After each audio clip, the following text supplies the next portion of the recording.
Assalamu alaikum students, this is Professor Muhammad Ilyas, Computer Department from City College of Science and Commerce Multan. जी बेटा, आज के इस lecture में हम पढ़ेंगे कंप्यूटर बुक सी डेटाबेस मैनेजमेंट सिस्टम। आप सामने स्क्रीन में देख सकते हैं, ये आपकी डेटाबेस की बुक है जो आपको मार्केट से ईज़िली मिल जाएगी। इसके अलावा मैं आपको नीचे डिस्क्रिप्शन में इस बुक की सॉफ्ट कॉपी का लिंक भी प्रोवाइड कर दूंगा, जहां से आपको सॉफ्ट कॉपी में आपको पूरी बुक भी मिल जाएगी। तो बेटा, इस बुक के अंदर हमने पढ़ना है कि डेटाबेस क्या है, डेटाबेस को मैनेज कैसे करते हैं, डेटाबेस का स्ट्रक्चर कैसे डिज़ाइन करते हैं, हमें डेटाबेस की ज़रूरत क्यों है, डेटाबेस की टूल्स हमने कौन कौन से इस्तेमाल करने हैं डेटाबेस को डिज़ाइन करने के लिए। तो इस बुक के अंदर हम ये सब डिटेल से पढ़ेंगे और इसकी प्रैक्टिस भी करेंगे। तो बेटा, इसका जो पेपर पैटर्न है वो सेम 40 मार्क्स का आपने अटैम्प्ट करना है। तो बेटा, इसमें सिलेक्टिव चैप्टर्स हैं, सिलेक्टिव टॉपिक्स हैं जिसको आपने अच्छे से करना है। ये आपका ऐसा सब्जेक्ट है जो आपके मार्क्स को इम्प्रूव कर सकता है। तो इसकी अच्छी तैयारी करने से आप अपने अच्छे मार्क्स भी ले सकते हैं। हमारे चैप्टर नंबर 1 का नाम है इंट्रोडक्शन टू डेटाबेस। हमने इस चैप्टर के अंदर पढ़ना है कि डेटाबेस क्या है, इसकी हमें ज़रूरत क्यों है। तो बेटा, सबसे पहला टॉपिक आप अपने स्क्रीन पे देख सकते हैं, डाटा के जो हमने पहले भी पढ़ा हुआ है कि डाटा क्या होता है। डाटा एक ऐसा रॉ मटेरियल होता है जो अभी हमारे लिए यूज़फुल नहीं होता।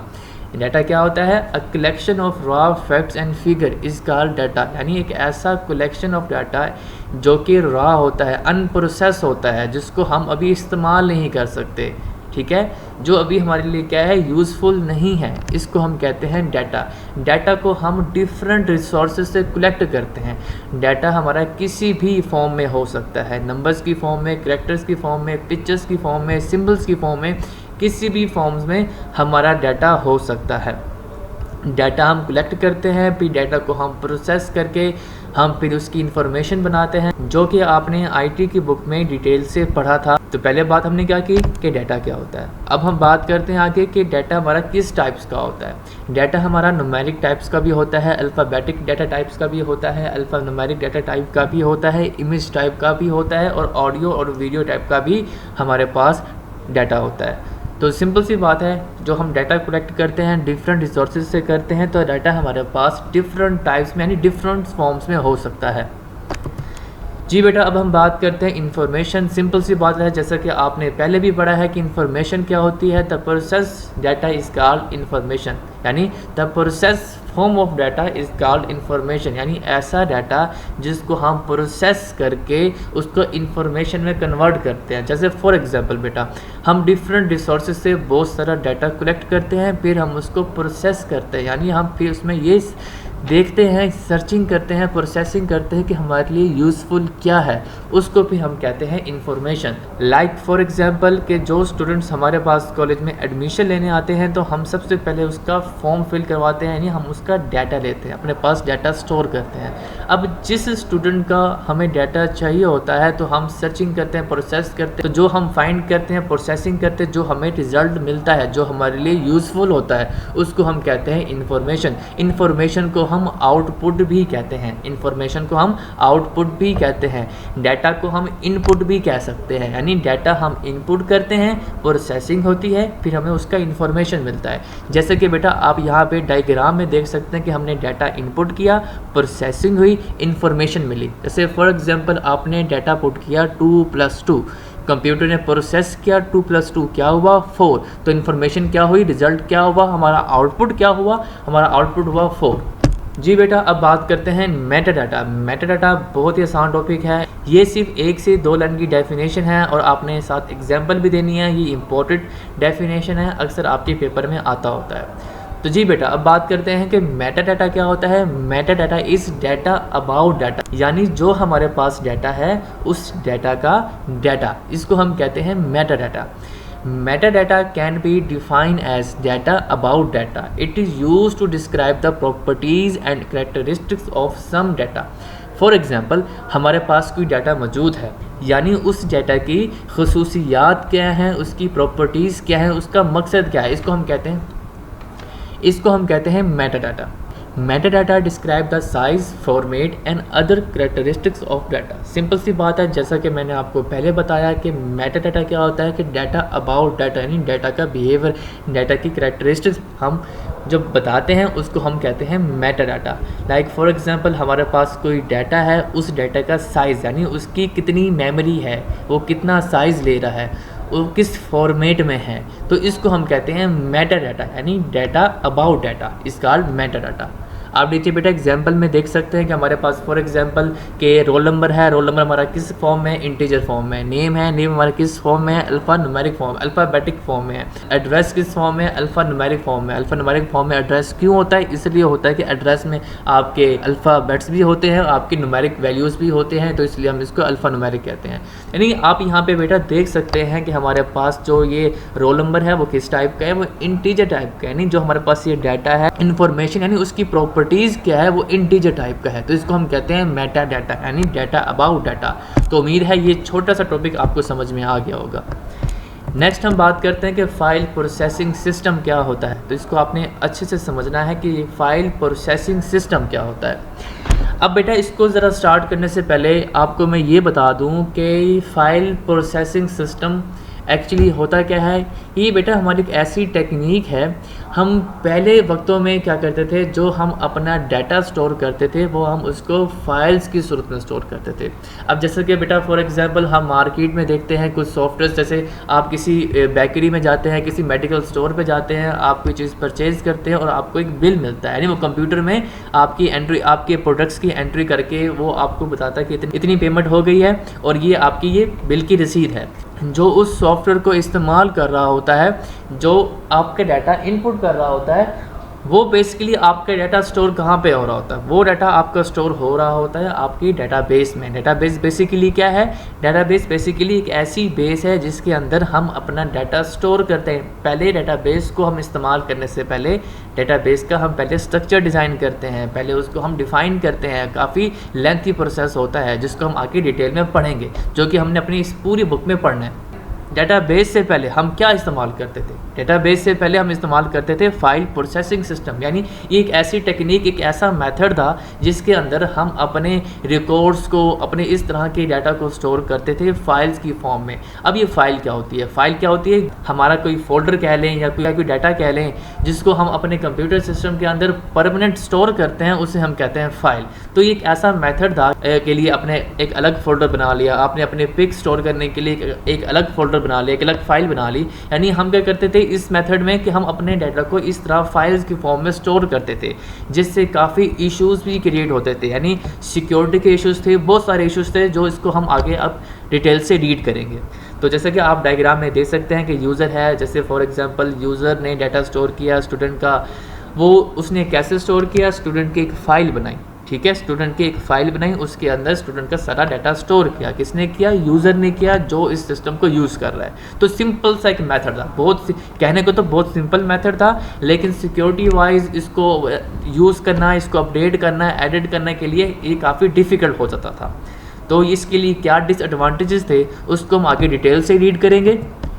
जी, disadvantages of file processing system. हम जो फाइल प्रोसेसिंग सिस्टम की जो हम ये मेथड इस्तेमाल करते थे, तो इसकी डिसएडवांटेजेस क्या थे। Data redundancy means duplication of data and inconsistency mean कि डाटा हमारा क्या है, एक्यूरेट नहीं है। हम सिंपल एक बात करते हैं कि जैसे आप अपने एक फाइल बनाते हैं, एक फोल्डर बनाते हैं जिसके अंदर आप बहुत सारे सॉन्ग स्टोर करते हैं, और उसमें कुछ ऐसा भी होता है कि सॉन्ग्स आपकी रिपीट वहाँ पे यानी डुप्लीकेट कॉपी वहाँ पे स्टोर होती है, यानी यहाँ पे क्या होगी, डुप्लीकेशन होगी। अगर फॉर एग्जाम्पल आपने अपनी कंपनी के लिए जो आपने अपना पर्सनल डाटा आपने अपने फाइल में स्टोर किया, उसमें डुप्लीकेशन भी हो सकती है। अगर डुप्लीकेशन हुई तो आपकी मेमोरी ज़्यादा इस्तेमाल हो सकती है, आपकी मेमोरी ज़्यादा ऑक्यूपाई हो सकती है, जिससे आपकी मेमोरी ज़्यादा इस्तेमाल हो सकती है। ये भी आपके लिए एक डिसएडवांटेजेस है, यानी डाटा की डुप्लीकेशन होती है। तो अब हम इसको डिटेल से रीड करते हैं। In file processing system the same data may be duplicated in several files. Suppose they are 2 file students and library. सिर्फ जैसे कि बेटा मैंने आपको पहले कहा, डाटा रिडंडेंसी क्या होती है, डुप्लीकेशन ऑफ डाटा होती है। जैसे for example in file processing system के अंदर जैसे कि फाइल प्रोसेसिंग सिस्टम के अंदर हम अपनी बहुत सारी डाटा स्टोर करते हैं फाइल्स के अंदर, ठीक है। अब उसमें डुप्लीकेशन भी हो सकती है। जैसे for example suppose there are two files, students and library. The file student contains the roll number, name and address, telephone number and other details of all student in a college. The file library contains the roll number and name of those students who get a book from library along with the information about the written books.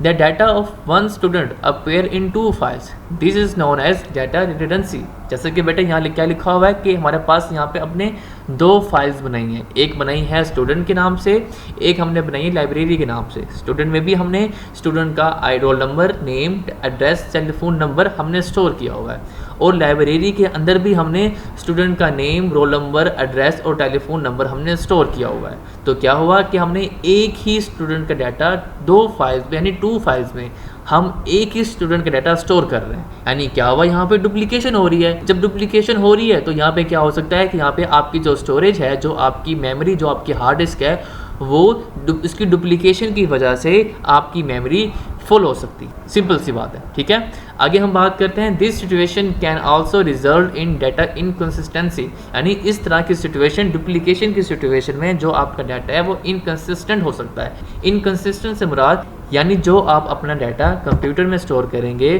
Files में store करेंगे, वो आपको दोबारा accurate नहीं मिलेगी। इसकी example मैं कुछ इस तरीके से दूंगा, जैसा कि आपने अपने फाइल सिस्टम के अंदर आपने स्टूडेंट का डाटा स्टोर किया। अब इसी को हम एग्जांपल ले लेते हैं, स्टूडेंट और लाइब्रेरी को एग्जांपल ले लेते हैं कि अगर स्टूडेंट के फाइल के अंदर मैं स्टूडेंट का नाम चेंज कर दूँ, मैं नाम उसका एडिट करना था, नहीं मैंने उसका नाम चेंज करना था, मैंने नाम इसको चेंज कर दिया। अब नाम चेंज करना था, फिर उसको अब मुझे डाटा एक्यूरेट नहीं मिलेगा। अब स्टूडेंट के फाइल में उसका नाम और है और लाइब्रेरी के फाइल में उसका नाम कुछ और है, तो इस तरह क्या होगा, इनकंसिस्टेंसी हो जाएगी, जिससे आपका डाटा एक्यूरेट नहीं रहेगा। तो इस तरह के कुछ डिसएडवांटेजेस हमारे फाइल प्रोसेसिंग सिस्टम में पाए जाते हैं। जी बेटा, अब हम बात करते हैं डाटा आइसोलेशन। डाटा आइसोलेशन क्या होता है? The data in file processing system is stored in various files. It becomes very difficult to write new application programs to retrieve the appropriate data. Suppose that students' email are stored in students file and fee information is stored in fee file। तो बेटा यहाँ पे वो ये कह रहा है कि जब हम फाइल प्रोसेसिंग सिस्टम के अंदर अपने फाइल्स के अंदर डाटा स्टोर करते हैं, तो बेटा इस बात को स्टार्ट करने से पहले मैं आपको एक बात क्लियर कर दूं कि जब हम कोई सॉफ्टवेयर इस्तेमाल करते हैं ना, जैसे कि आप मार्केट में सॉफ्टवेयर देखते हो, जैसे कि मैंने आपको पहले भी एग्जांपल दी कि आप मार्केट में सॉफ्टवेयर देखते हैं कि आपने कोई चीज़ परचेज़ की, आपको उसकी बिल मिलता है, यानी वो डाटा एंटर कर रहा होता है कि जो चीज़ आपने, जो प्रोडक्ट आपने परचेज़ किया उसका कितना बिल बनना, वट एवर जो भी है वो डाटा एंटर कर रहा होता है। तो बेसिकली क्या होता है, सॉफ्टवेयर बेसिकली एक अलग चीज़ है, इसको एक अलग से प्रोग्रामर डिज़ाइन करते हैं, और डाटाबेस बेसिकली एक अलग चीज़ है जिसको एक डाटाबेस एडमिनिस्ट्रेटर डिज़ाइन करते हैं। फिर सॉफ्टवेयर को और डाटाबेस को आपस में लिंक्ड ज्वाइन किया जाता है। फिर सॉफ्टवेयर के ज़रिए हम डाटा स्टोर करते हैं, और फिर डाटा स्टोर करने के बाद हमारे डाटाबेस में डाटा स्टोर होता है सॉफ्टवेयर के ज़रिए, ठीक है। तो इस डाटा आइसोलेशन में ये कह रहा है कि हमारा इसमें डिफ़िकल्टी हमें ये पेश आती थी क्योंकि फाइल प्रोसेसिंग सिस्टम था, हम डाटाबेसिस में इस्तेमाल नहीं करते थे। तो जब हम सॉफ्टवेयर के ज़रिए हमें फाइल से हमें अपना डाटा हमें रिट्राइव यानी वापस लेना होता था, तो हमें एक्यूरेट वापस नहीं मिलता। डुप्लीकेशन होने की वजह से हमें डाटा एक्यूरेट वापस नहीं मिलता था, तो इसको हम कहते हैं डाटा आइसोलेशन। तो नेक्स्ट हम बात करते हैं इंटेग्रिटी प्रॉब्लम। इंटेग्रिटी प्रॉब्लम क्या होती है? इंटेग्रिटी प्रॉब्लम्स का मतलब होता है एक्यूरेसी ऑफ डाटा। हमारे इस फाइल प्रोसेसिंग सिस्टम के अंदर इंटेग्रिटी प्रॉब्लम्स थी, यानी जो हमारा डाटा है वो हमारा एक्यूरेट नहीं रहता। Integrity means reliability and accuracy of data. Integrity का मतलब क्या है कि डाटा जो हमारा है वो एक्यूरेट है और रिलायबल है। The stored data must satisfy certain types of consistency constraints. बेटा कंस्ट्रेंट्स हम कहते हैं कानून को, कंसिस्टेंसी का मतलब होता है कि हमारा बिल्कुल एक्यूरेट डाटा, जैसे कि हम जो भी अपना डाटा स्टोर करते हैं हमें सेम वैसे का वैसे वापस मिले, इसको हम कहते होते हैं कंसिस्टेंसी, ठीक है। तो क्या होता है कि इंटेग्रिटी मीन्स के डाटा की एक्यूरेसी, डाटा हमारा रिलायबल है, यानी इसका मतलब कि इसके अंदर ऐसे कॉन्स्ट्रेंट्स हैं जिससे हम अपने डाटा को एक्यूरेट अपने फाइल्स में स्टोर कर सकते हैं। तो हमारे फाइल प्रोसेसिंग सिस्टम के अंदर इंटेग्रिटी प्रॉब्लम थी, जिससे हम अपने फाइल्स के अंदर अपने डाटा को एक्यूरेट और रिलायबल स्टोर नहीं कर सकते। For example, roll number and marks of students should be numeric values. हम जब रोल नंबर इनपुट करते हैं, रोल नंबर किस फॉर्म में होता है? इंटीजर फॉर्म में, नंबर्स की फॉर्म में होता है। यानी जब हम रोल नंबर वैल्यू पुट करें वो इंटीजर फॉर्म में हो, अगर हम उसके अंदर अल्फ़ाबेटिक करैक्टर इनपुट करने की कोशिश करें तो वो उसको एक्सेप्ट ना करे, क्योंकि रोल नंबर तो इंटीजर फॉर्म में होता है। तो इस तरह के सिचुएशन को हम कहते होते हैं इंटेग्रिटी। तो हमारे फाइल प्रोसेसिंग सिस्टम के अंदर ये प्रॉब्लम थी कि अगर हम रोल नंबर इनपुट करना चाह रहे हैं तो जस्ट इंटीजर इनपुट हो, लेकिन वो जस्ट इंटीजर इनपुट नहीं होते थे, उसके अंदर अल्फ़ाबेटिक भी इनपुट हो जाते थे। उसकी रीज़न क्या थी कि कॉन्स्ट्रेंट्स ही नहीं थे, कानून ही नहीं थे फाइल प्रोसेसिंग सिस्टम के अंदर, जिससे हमारी इंटेग्रिटी प्रॉब्लम्स क्रिएट होती हैं। जी बेटा, अब हम बात करते हैं प्रोग्राम डाटा डिपेंडेंसी। जैसे कि बेटा मैंने आपको पहले बताया था कि सॉफ्टवेयर एक अलग चीज़ है, डेटाबेस एक अलग चीज़ होती है, ठीक है। तो सॉफ्टवेयर के थ्रू हम अपना डाटा स्टोर करते होते हैं डेटाबेस में, ठीक है बच्चे।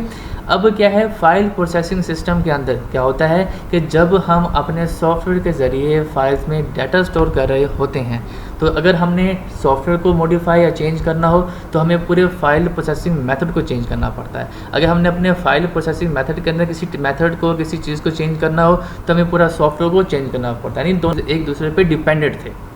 तो ये हमारा एक डिसएडवांटेजेस था प्रोग्राम डाटा डिपेंडेंसी का। जी बेटा, अब हम स्टार्ट करते हैं। Atomicity problem and operation on data में consist of different steps. A collection of all steps required to complete a process is known as transaction. The atomicity means that either one transaction should take place as a whole or it should not take place at all. Suppose a user wants to transfer money from account A to account B. This process consists of two steps. Number 1, detect the money from account A, add the money to account B. जी बेटा, यहाँ पे atomicity problem का मतलब ये है, सबसे पहले हम बात करेंगे एटॉमिसिटी क्या होता है। एटॉमिसिटी का मतलब होता है कि ट्रांजैक्शन को कंप्लीट करना। लाइक फॉर एग्जांपल के हम एक बैंक की एग्जांपल ले लें कि आपने अपने अकाउंट से आपने किसी के अकाउंट में कैश ट्रांसफ़र किया, तो क्या हुआ, पहला स्टेप क्या हुआ कि आपके अकाउंट से जो आपके कैश था वो डिटेक्ट हुआ और जहाँ पे आपने कैश ट्रांसफ़र करना था वहाँ पे ऐड हुआ, तो तब जाके हमारी ट्रांजैक्शन होती है कंप्लीट। इसको हम कहते हैं एटॉमिसिटी। तो यहाँ पे फाइल प्रोसेसिंग मेथड के अंदर एक ऐसी प्रॉब्लम थी कि फॉर एग्जांपल कि मैंने जब अपने अकाउंट से कैश ट्रांसफ़र कर दिया और वहाँ पे डिपॉजिट करवाया, तो क्या होगा, तो मेरे अकाउंट से कैश डिटेक्ट होगा, जहाँ मैंने ट्रांसफ़र किया वहाँ ऐड होगा। लेकिन क्या हुआ, फाइल प्रोसेसिंग मेथड के अंदर मेरे पास कैश जो है वो डिटेक्ट भी नहीं हुआ और जहाँ मैंने ट्रांसफ़र करना था वहाँ ट्रांसफ़र भी हो गया, यानी यहाँ पे क्या है, एक प्रॉब्लम क्रिएट हुई है। तो इसे हम कहते हैं एटॉमिसिटी प्रॉब्लम। तो ये भी हमारा एक डिसएडवांटेजेस था फाइल प्रोसेसिंग के अंदर। जी बेटा, नेक्स्ट हम बात करते हैं सिक्योरिटी प्रॉब्लम्स। सिक्योरिटी प्रॉब्लम्स क्या होती हैं कि इसके हमारे फाइल प्रोसेसिंग मेथड के अंदर कि जब हम अपना डाटा स्टोर करते हैं वो उसको हम एक सीक्वेंस से, एक मैनर से स्टोर नहीं कर सकते, जिससे क्या होता है, सिक्योरिटी प्रॉब्लम्स भी होती है। कोई अनऑथराइज्ड पर्सन आपके पर्सनल डाटा को एक्सेस भी कर सकता है। नेक्स्ट जी बेटा, लास्ट में हम बात करते हैं program maintenance. Program maintenance, the program develop in file processing system are difficult to maintain.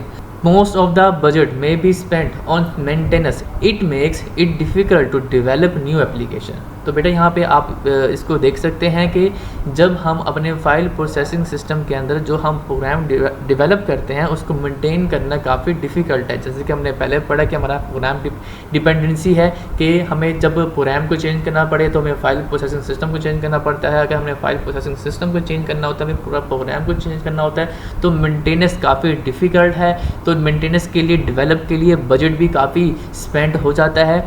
तो जी बेटा, आज का ये हमारा लेक्चर ख़त्म हुआ। तो बेटा आपने इस लेक्चर को अच्छे से सुनना है, साथ साथ डेफिनेशन भी पढ़नी है। तो नेक्स्ट लेक्चर में इंशाल्लाह हम पढ़ेंगे कि डेटाबेस क्या होता है, उसके एडवांटेजेस क्या होते हैं। तो उम्मीद है आज का लेक्चर आपको समझ में आ गया होगा। गुड लक, स्टे ब्लेस्ड, अल्लाह हाफिज़।